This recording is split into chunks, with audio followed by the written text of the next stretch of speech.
भागलपुर पीरपैंती विधानसभा क्षेत्र के भाजपा के भावी उम्मीदवार सुनील पासवान ने पटना में होने वाली रैली पर सवाल उठाए हैं। उनका कहना है कि राहुल गांधी वोटर अधिकार के नाम पर पैसे की बल पर भीड़ जुटा रहा है। जनता का मूड स्थिर है, वो इस तरह के भ्रमों में नहीं फंसेगा। जहां तक वोटर लिस्ट में नाम काटने की बात है, नाम उसी का काटा गया है जिसकी मृत्यु हो गई है या वो यहाँ से पलायन कर गया है।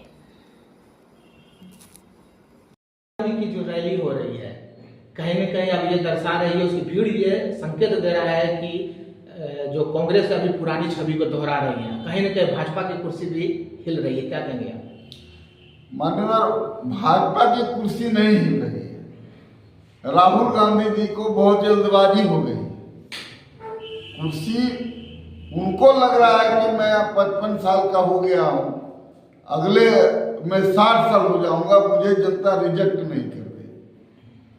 इसके लिए वो जो है अपनी छवि को बना करके सत्ता में काबिज होना चाहते हैं। अपार भीड़ लग रही है, इस पर क्या कहें? अपार भीड़ नहीं है, उनको देखने के लिए लोग नहीं आ रहे हैं, उनके मुद्दे को देखने नहीं आ रहे हैं।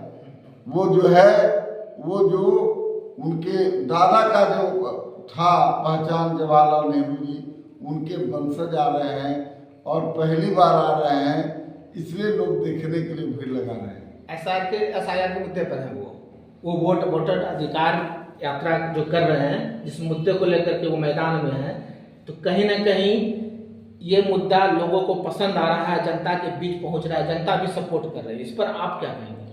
मैं प्रदेश कार्य समिति भाजपा होने के नाते मैं आपको स्पष्ट कहना चाहता हूं कि जो मुद्दा है मतदाताओं को लेकर के, मतदाता खुद स्वतंत्र है कि मतदाता जो सोच रही है उसका कहना है कि ये जो वोट कट रहा है ये कोई नई बात नहीं है।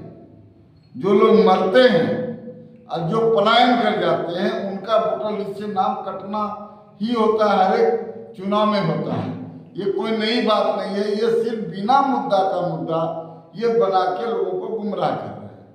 तो जी जो कहकर नाम काटा जा रहा है कि पाकिस्तानी और बांग्लादेशी है, तो क्या वो 1 साल पहले लोकसभा चुनाव में पाकिस्तानी और बांग्लादेशी नहीं थे? नहीं, पाकिस्तानी और बांग्लादेशी कह करके वोट नहीं काटा जा रहा है। एक व्यक्ति का नाम जिसका कुछ भी यहाँ नहीं है, मैं आपको उदाहरण तौर पर बताऊंगा। मेरे कहलगांव विधानसभा में एक खुटहरी मध्य विद्यालय है, वहाँ जो बूथ है एक परिवार का 56 वोट जो है जुड़ा हुआ है। एक ही परिवार का 56 जगह जो है वोट, उसका वोट 56 परिवार वह बन गया है। 5 परिवार 56 वोट गिराता है।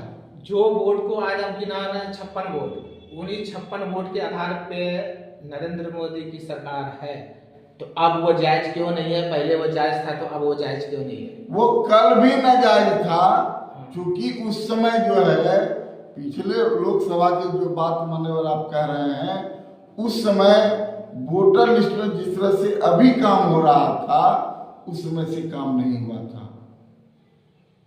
तो इस पर क्या कहना चाहेंगे? काम सही हो रहा है? काम सही हो रहा है।